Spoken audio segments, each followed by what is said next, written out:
тавре коршиносони агентии ҳавошиносии Точикистон иттилоъ дода буданд, ба далели воридшавии ҳавои сард ба ҷумҳурӣ, вазъи ҳаво шуруъ аз 21 дар ҷумҳурӣ ноустувор шуда, бо назардошти тағйирёбии вазъи ҳаво, боридани борон дар шаҳри Душанбе аз санаи 20 ноябр ба кайд гирифта шуд.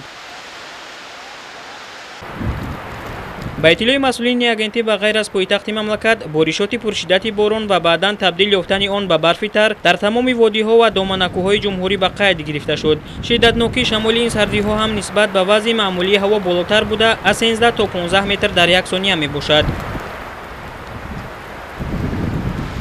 воридшавии ҳавои сард аз тарафи Урал, Сибир ва қисмати аврупоии Россия ба ҷумҳурӣ сурат гирифта, намнокии баланд дорад. вобаста ба он ки вазъи ҳаво дар ҷумҳурӣ ноустувор ва боридани барфу борон ба кайд гирифта шудааст, мақомоти дахлдору хадамоти коммуналӣ тавассути анҷоми вазифаҳои хизматӣ метавонанд сатҳи тайёрии хешро собит созанд. шаҳрвандони мамлакатро зарур аст ки ба хотири ҳифзи саломатии худ ва зимни ҳаракат дар роҳҳои мошингард аз эҳтиёт кор бигиранд.